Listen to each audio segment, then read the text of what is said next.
اللہ تعالیٰ جب تہجد میں دعا قبول کرنے لگتا ہے تو کچھ خاص نشانیاں ظاہر ہونے لگتی ہیں۔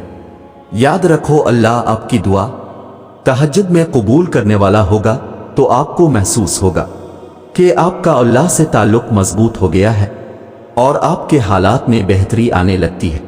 تہجد کیا ہے؟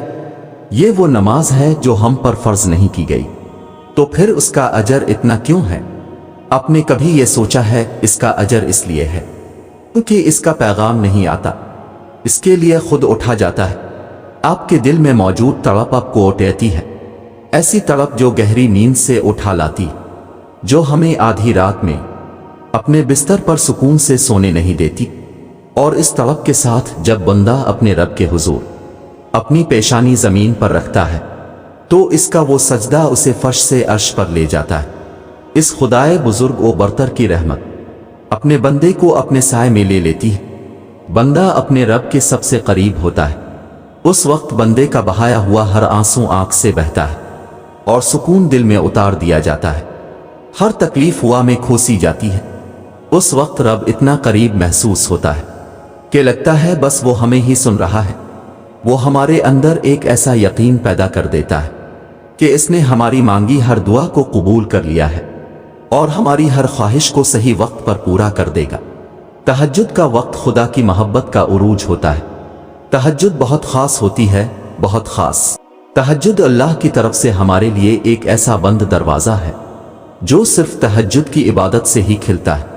یہ دروازہ صرف ان لوگوں کے نصیب میں ہوتا ہے جو واقعی اللہ کے قریب ہوتے ہیں، اور سب سے بڑھ کر اللہ خود انہیں تہجد کی طرف لاتا ہے۔ رہتا تو وہ خدا ہر طرف ہے، پر تہجد میں خاص سیاہ کالی چادر کے پیچھے رات کی اندھیری میں صرف وہی لوگ اللہ کو دیکھ پاتے ہیں جس نے اللہ سے بے پناہ محبت کی ہو۔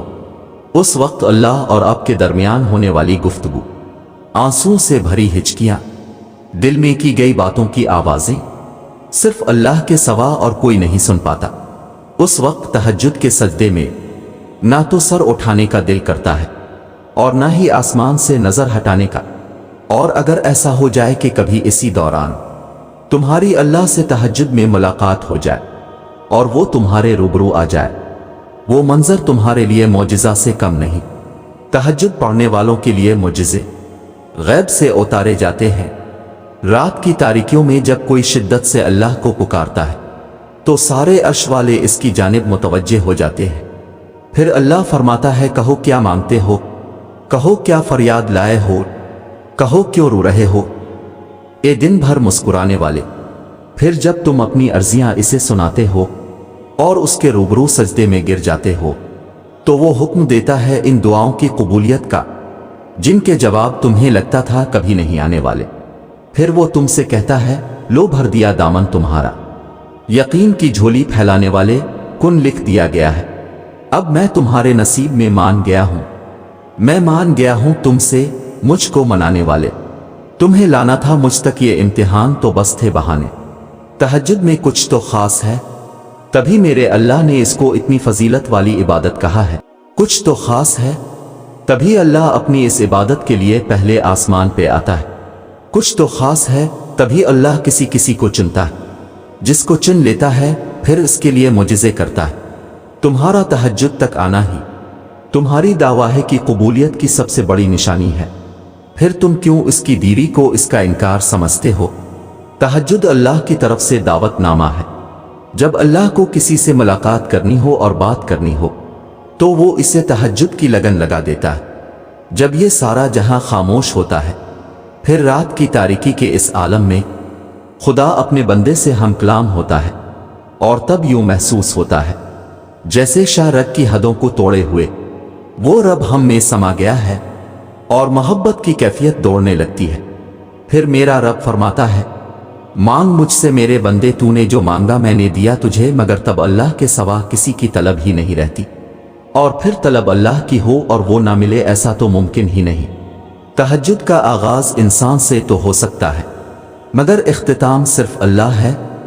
دل میں اوٹیتی ہوئی مسلسل تکلیف جب رات بھر جگائے رکھتی ہے تو روح کی بے چینی اللہ کے روبرو لا کر کھڑا کر دیتی ہے۔ پھر کچھ درد سنایا جاتا ہے، اور دا کے لیے بے جان ہاتھوں کو اٹھایا جاتا ہے۔ جب سارا غبار باہر نکل آتا ہے تو سکون کی عجیب سی کیفیت طاری ہو جاتی ہے، جیسے سارے دا کے کسی نے اپنے اندر جذب کر کے روح کو آزاد کر دیا ہو۔ اللہ سے کی گئی وہ ایک ملاقات، وہ ایک گفتگو ساری الجھنیں سلجھا دیتی ہے۔ پھر مجازی ڈاکے نہیں بلکہ حقیقی محبت سونے نہیں دیتی، پھر رات کی نیند اچھی نہیں لگتی، پھر بس اللہ سے ملنے کی طلب رہتی ہے، پھر دنیا کی خواہشیں ختم ہو جاتی ہیں اور عرش والے کی لت لگ جاتی ہے۔